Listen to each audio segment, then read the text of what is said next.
여러분 안녕하십니까. 12월 3일 전 세계를 경악시켰던 비상계엄령은 결국 심판받게 될까요? 아니면 면죄부를 받고 언제든 계엄령이 선포될 수 있는 길이 열릴까요? 이번 주가 대한민국 민주주의의 앞날을 결정지을 역사적인 한 주가 될 것 같습니다. 헌법재판소가 주 후반인 목요일과 금요일 사이에 윤 대통령 탄핵 심판 선고를 할 것으로 보입니다. 탄핵 심판은 지금 어디까지 왔는지 구나연 기자가 취재했습니다. 헌법재판소는 오늘도 선고기일을 공지하지 않았습니다. 통상 2, 3일 전 선고기일을 밝히는 점을 고려하면 월화 선고 가능성은 사실상 사라졌습니다. 박성재 법무장관 탄핵심판 변론이 화요일 오후인 만큼 바로 다음 날인 수요일 선고 가능성도 크지 않아 보입니다. 목요일 또는 금요일 선고가 유력하게 거론되는 이유입니다. 특히 앞선 두 전직 대통령 탄핵 선고가 모두 금요일이었던 만큼 21일 선고 가능성에 무게가 실립니다. 이번 주를 넘길 가능성도 배제할 수는 없지만 윤 대통령 탄핵 심리 기간이 93일째로 박근혜 노무현 전 대통령 심리 기간을 이미 넘어선 데다 변론이 끝난 지도 3주 차로 접어드는 만큼 이번 주 선고 가능성을 예상하는 시각이 많습니다. 윤 대통령 지지층의 과열로 헌재가 더더욱 신중하게 평의를 한 것으로 보이고 이에 대해서 윤 대통령 측은 더 이상 졸속 결정이라는 비난은 하기 어려워 보입니다. 한 전직 헌법재판관도 이미 결정문 초안은 나왔을 것이라며 주말에도 온라인으로도 평의가 가능하다고 했습니다. 선고 시점을 정하는 마지막 변수는 한덕수 총리 탄핵 선고가 꼽힙니다. 한 총리 탄핵 소추 사유 중 하나인 비상계엄 관여 여부를 심리하려면 윤 대통령이 선포한 계엄의 위헌성을 우선 판단해야 합니다. 이 때문에 윤 대통령 탄핵 선고 이후에 한 총리에 대한 결정을 내리거나 적어도 두 사건을 같은 날 선고해야 한다는 겁니다. 사회적 혼란을 줄이기 위해 전원일치 판단을 시도할지, 만약 전원일치가 되지 않을 경우 재판관 개별 의견을 기재할지 등에 따라 선고 시점이 하루 이틀 조정될 가능성이 있습니다. MBC 뉴스 구나연입니다. 윤 대통령 파면을 촉구하는 시민들은 어제에 이어 오늘도 대거 거리로 나섰습니다. 집회 참가자들은 하루빨리 나라가 안정을 되찾고 시민들이 일상을 회복할 수 있도록 헌재가 조속히 결론을 내리길 촉구했습니다. 차현진 기자가 보도합니다. 광화문 광장 앞 도로가 탄핵 촉구 집회에 참석한 시민들로 가득 찼습니다. 손엔 윤석열 대통령 즉각 파면 등이 적힌 팻말이 들려 있습니다. 헌재는 대통령 윤석열을 즉각 파면하라. 3월 중순 찾아온 꽃샘추위에 모자와 마스크는 물론 은박지까지 다시 챙겨 나온 시민들은 윤 대통령 파면을 위한 마지막 주말 집회가 될 수 있도록 빠른 결정을 내려달라고 헌법재판소에 요구했습니다. 목요일이 저는 마지막 집회이길 너무너무 바랬어요. 왜냐하면 14일에 꼭 선고가 되기를 바랬었는데 또 안 하더라고요. 그래서 진짜 내일이 마지막이길 바라는데요. 탄핵 선고 자체가 늦어지는 것만으로도 국민들이 받는 고통이 계속 누적되고 있다는 겁니다. 재판관들이 너무 힘들 것 같기는 한데 늦어지면 늦어질수록 우리나라는 그냥 거의 난리 난다고 봐야 돼요. 또한 어떤 결과가 나오든 일상으로 돌아가기 위해선 헌재 결정에 승복해야 한다고도 강조했습니다. 일단 헌법재판소의 결과는 당연히 승복을 해야 되겠죠. 근데 개인적으로는 8대0 인용이 확실할 거라고 믿고 있습니다. 윤석열 대통령 탄핵 반대를 외치는 대규모 집회도 도심 곳곳에서 진행됐습니다. 전광훈 목사는 윤석열 대통령이 구속된 건 세계적 인물이 되기 위해 하나님이 고난을 준 것이라면서 이번 주 탄핵이 기각될 것이라고 주장했습니다. 대통령이요, 이제 이번 주 안에 나올 거야. 옛날의 윤석열이 아니야. 완전히 이건 하늘로부터 나타난 윤석열이 될 것이라고. 대규모 탄핵 찬반 집회가 이틀 연속 이어진 가운데 경찰은 이틀간 4,800여 명을 배치했고 양측에 별다른 충돌은 없었다고 밝혔습니다. MBC 뉴스 차현진입니다. 검찰은 그동안 윤 대통령 체포를 방해한 김성훈 경호차장 등에 대해 구속영장을 3번이나 반려하는 이해할 수 없는 모습을 보였죠. 이후 영장심의위에서 영장 청구가 타당하다고 결론 내렸지만 경찰 역시 열흘 넘게 영장을 신청하지 않아 비판이 일었는데요. 경호처 수뇌부에 대한 구속영장 재신청이 임박한 것으로 확인됐습니다. 정한술 기자가 보도합니다.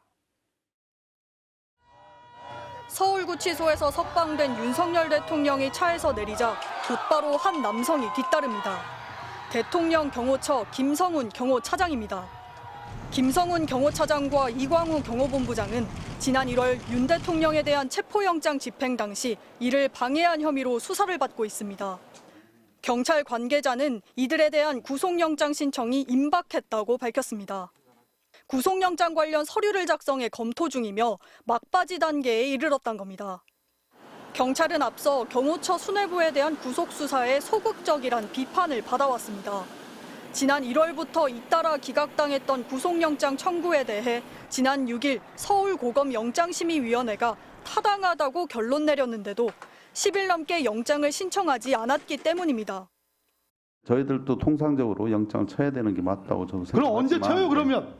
지금 국수본에서 좀 검토할 시간이 필요하다고 해서 지금 대통령 탄핵 선고 결과 등을 참조하려는 것 아니냐는 지적도 나왔습니다. 지난 1월처럼 경호처 수뇌부들이 대통령 경호를 이유로 불구속 수사를 주장하고 구속영장 집행에도 응하지 않을 수 있기 때문입니다. 그러나 경찰 관계자는 탄핵 선고와 관계없이 서류를 작성하고 검토하고 있다며 정무적 요인은 고려하지 않고 있다고 설명했습니다. 탄핵 선고 기일 이전에도 구속영장 신청을 할 수 있다는 뜻으로 풀이됩니다.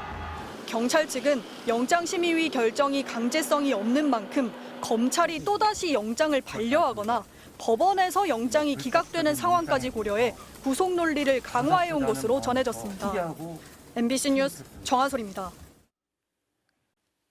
미국 정부가 지난 1월 초 바이든 행정부 임기 만료 직전 한국을 민감 국가로 분류한 사실이 뒤늦게 확인됐습니다.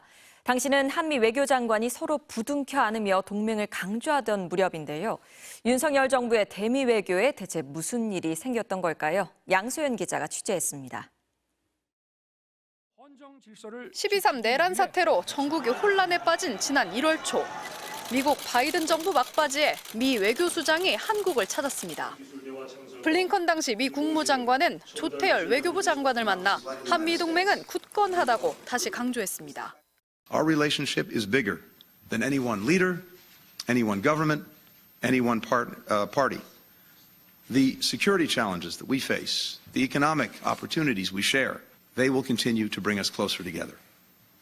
Catchy capshita. 손을 맞잡고 서로 부둥켜 안기도 했습니다. 그런데 이때를 전후해 해관보와 에너지 정책을 담당하는 미 에너지부는 한국을 민감 국가로 분류했습니다. 가장 낮은 단계라고 해도 기타 지정 국가로 분류해 한국 연구진 방문이나 기술 협력 등을 까다롭게 만든 겁니다. 실제로 에너지부 산하연구소인 제퍼슨랩의 웹사이트엔 민감 국가 목록에 한국이 올랐습니다. 중국, 러시아, 그리고 테러 지원국으로 지정된 북한, 쿠바 등과 함께였습니다. 한미동맹 복원을 최대 치적으로 꼽았던 정부는 사전 협의는 고사하고 귀뜸조차 받지 못했습니다. 최근에서야 비공식 경로로 상황을 인지했다고 했습니다. 미국도 관련 경위를 정확하게 배경과 경위를 저희들한테 설명해 줄 수 있는 사람이 아직은 없고. 이런 가운데 미 알래스카 주지사가 조만간 한국을 방문할 예정인 걸로 전해졌습니다. 트럼프 대통령이 지난 4일 미 에너지부가 추진하는 알래스카 액화 천연가스 개발 사업에 한국과 일본의 수조 달러 규모 투자를 언급한 데 따른 걸로 관측됩니다. 혹독한 기후와 경제성에 대한 의문 때문에 그동안 누구도 섣불리 뛰어들지 못한 사업에 투자를 압박하고 나선 건데 그러면서도 민감 국가 분류를 철회할 의사가 있는지는 우리 정부에 밝히지 않고 있습니다. MBC 뉴스 양소연입니다. 야당에선 당장 이번 외교 참사가 12.3 내란 탓이라고 맹공했고 한동훈 국민의힘 전 대표도 계엄 책임론을 꺼내 들었습니다. 반면 국민의힘 지도부는 민감 국가 지정도 야당 탓이라는 주장을 들고 나왔습니다. 신수아 기자가 보도합니다. 더불어민주당은 미국의 민감국가 지정은 윤석열 대통령의 12.3 내란이 가져온 대한민국의 위기라고 꼬집었습니다. 친이 쿠데타에 정신이 팔려 72년간 발전해온 한미동맹을 내팽개친 윤석열 정부의 외교 참사라고 맹공을 폈습니다. 한미동맹이 72년 동안 계속 발전하고 진화해 왔는데 최초로 퇴보하고 뒷걸음치고 특히 트럼프 행정부도 아니고 그간 철통 같은 한미동맹을 외쳐왔던 바이든 행정부가 내렸던 조치란 게 더 심각하다고 지적했습니다. 여권에서도 비상계엄 책임론이 나왔습니다. 국민의힘 한동훈 전 대표는 SNS에 민감국가 지정이 최하위 범주라곤 해도 우리에겐 타격이 있을 수 있다면서 비상계엄을 막으려던 이유는 이번 일처럼 대외인식이 하락하는 걸 우려했기 때문이라고 적었습니다. 12.3 비상계엄 선포로 전국이 극도로 불안해졌고 그 결과 미국이 우리나라를 민감국가로 지정했을 수 있다는 설명입니다. 반면 국민의힘 지도부는 탄핵 남발 때문에 벌어진 일이라면서 민감국가 지정마저 야당 탓으로 돌렸습니다. 한덕수 국무총리가 자타공인 통상 전문가인데 야당이 한 총리를 탄핵해서 외교 대응이 지연됐다는 주장입니다. 대통령과 국무총리가 동시에 직무정지 상태에 놓인 대행 체제에서 신속하고 긴밀한 대응이 어렵습니다. 국민의힘은 여권에서 제기했던 핵무장론 주장이 미국의 우려를 불러왔다는 해석에 대해선 미국 공식 입장이 아니지 않느냐며 억측이라고 반박했습니다. MBC 뉴스 신수아입니다.